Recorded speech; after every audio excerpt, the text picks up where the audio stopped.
Hello guys, welcome back to your channel journey to success. आज मैं आपके साथ अपनी बैंकिंग अवेयरनेस की नोट्स शेयर कर रही हूँ।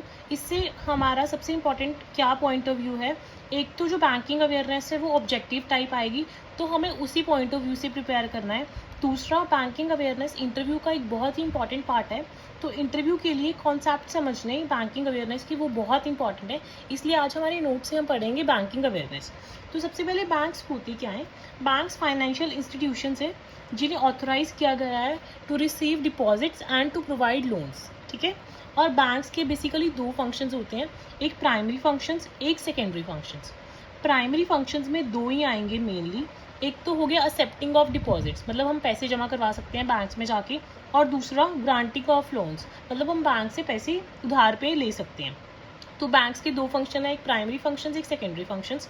प्राइमरी में आएगा accepting of deposits and granting of loans, और सेकेंडरी में आएगा जैसे बैंक्स हमें लॉकर फैसिलिटी देते हैं, कार्ड्स इशू करते हैं, क्रेडिट कार्ड, डेबिट कार्ड वगैरह, चेकबुक इशू करने की, चेकबुक की फैसिलिटी देते हैं, वो सब आ जाएंगे सेकेंडरी फंक्शंस।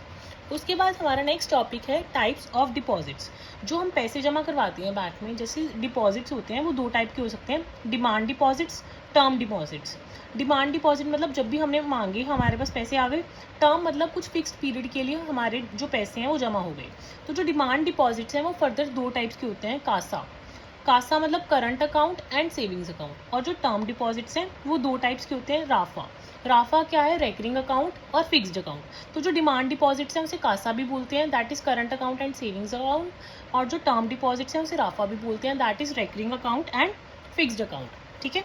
उसके बाद जो आपका रेकरिंग मतलब बार बार आप पैसे जमा करवाते हो, मतलब किश्तों में जमा करवाते हो, 1000 इस महीने करवा दिया, 1000 अगले महीने करवा दिया। तो जो रेकरिंग अकाउंट है वो मिनिमम आपको 6 मंथ्स के लिए खोलना पड़ेगा, और मैक्सिमम आप 10 ईयर्स के लिए खोल सकते हो, ठीक है। उसके बाद रिन्यू करवा लो या नया खुलवा लो, वो सब सिस्टम होता है। और जो फिक्स्ड अकाउंट है वो मिनिमम 7 डेज के लिए और मैक्सिमम 10 ईयर्स के लिए। उसके बाद हमारा आज का टॉपिक है पेमेंट्स बैंक, ठीक है। पेमेंट्स बैंक क्या है, तो पेमेंट्स बैंक की आपको एग्जांपल से स्टार्ट करते हैं। पेमेंट्स बैंक की एग्जांपल का नाम है पेटीएम, सुना है ना आपने, तो पेमेंट्स बैंक की एग्जांपल है पेटीएम। यूजुअली जो पेमेंट्स बैंक होते हैं वो प्राइवेट बैंक्स होते हैं, क्या होते हैं, प्राइवेट बैंक्स होते हैं। और जो पेमेंट्स बैंक हैं वो कासा में ही डील करते हैं। कासा मतलब मैंने ऊपर आपको बताया था ना, current account and savings account. तो जो पेमेंट्स बैंक है वो सिर्फ कासा में डील करते हैं, मतलब करंट अकाउंट और सेविंग्स अकाउंट, मतलब सिर्फ डिमांड डिपॉजिट्स में डील करते हैं। आप पेटीएम में एफडी थोड़ा कराते हो भी। Payment banks don't deal in राफा, ठीक है। Payment banks deals only in CASA, does not deal in राफा। और ना ही आप पेमेंट बैंक से लोन ले सकते हो, ठीक है। और पेमेंट बैंक्स आपको एटीएम कार्ड या डेबिट कार्ड प्रोवाइड करवा देते हैं, क्योंकि जैसे आपने देखा होगा पेटीएम का भी कार्ड आता है। हालांकि पेमेंट बैंक्स क्रेडिट कार्ड नहीं प्रोवाइड करवाते, क्योंकि वो लोन ही नहीं देते, इसलिए क्रेडिट कार्ड भी नहीं प्रोवाइड करवाते। पेमेंट बैंक्स एटीएम इशू कर सकते हैं और डेबिट कार्ड इशू कर सकते हैं। बट हाँ, आप देख लो कई बार ना पेटीएम लोन भी दे देता है, तो वो कैसे दे देता है, उसको अलाउड नहीं है। जो पेमेंट्स बैंक है ना उन्हें लोन्स देना अलाउड नहीं है, पर वो किसी और के साथ टाई अप करके लोन्स दे सकते हैं जो ऑथोराइज्ड है, तो टाई अप करके दे देता है लोन, वो खुद वैसे नहीं दे सकते पेमेंट्स बैंक लोन। उसके बाद पेमेंट्स बैंक लाए क्यों गए थे। पेमेंट्स बैंक फाइनेंशियल इंक्लूजन का कंसेप्ट क्या है, वित्तीय समावेश, ताकि जो मतलब जो ऐसा सेक्शन ऑफ द सोसाइटी है जहाँ पे बैंकिंग सर्विसेज पहुँच नहीं पा रही, उन तक भी बैंकिंग सर्विसेज पहुँचे, इसके लिए पेमेंट्स बैंक का कॉन्सेप्ट आया था। तो पेमेंट बैंक, अगर आप सोचो आपको पेमेंट बैंक खोलना है तो उसके लिए क्या रिक्वायरमेंट होगी, तो जो मिनिमम कैपिटल रिक्वायरमेंट है वो होगी 100 करोड़ रुपीज़। आपको 100 करोड़ रुपीज़ की मिनिमम कैपिटल रिक्वायरमेंट है पेमेंट्स बैंक खोलने के लिए। और अभी हालांकि प्रपोजल आया कि पेमेंट बैंक को ओपन करने के लिए जो मिनिमम कैपिटल रिक्वायरमेंट है उसको 200 करोड़ कर देना चाहिए, पर अभी तक ये पास नहीं हुआ है, ठीक है।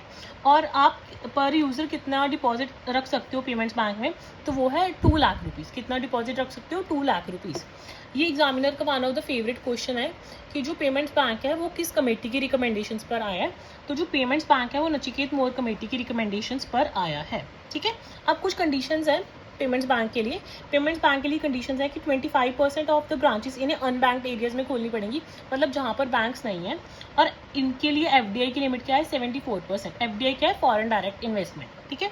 और इनके लिए कोई भी पीएसएल का टारगेट नहीं है। पीएसएल क्या होता है, प्रायोरिटी सेक्टर लैंडिंग, क्योंकि लोन ही नहीं प्रोवाइड करते, तो पीएसएल का टारगेट इनके लिए नहीं होता।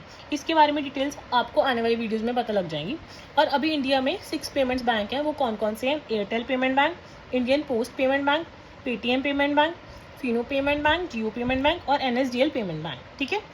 ये 6 पेमेंट्स बैंक है। और सबसे पहला पेमेंट बैंक कौन सा था? Airtel payment bank. Airtel bank first payments bank था। अब हमें इनके हेडक्वार्टर्स भी पता होने चाहिए। जो एयरटेल और इंडियन पोस्ट पेमेंट बैंक है, इन दोनों का हेडक्वार्टर है न्यू दिल्ली में। पेटीएम कहाँ से करेंगे हम? नोएडा से करेंगे। फिनो, जियो और एनएसडीएल, इन तीनों का हेडक्वार्टर है मुंबई में। अगले कंसेप्ट हम नेक्स्ट वीडियो में करेंगे। और आप भी ऐसे नोट्स बना लेना, क्योंकि जब इंटरव्यू होता है ना तो जल्दी से आप पढ़ के जा सकते हो, तो आप ऐसे प्रॉपर नोट्स बना लेना बैंकिंग अवेयरनेस के। मिलते हैं नेक्स्ट वीडियो में। Don't forget to like and subscribe.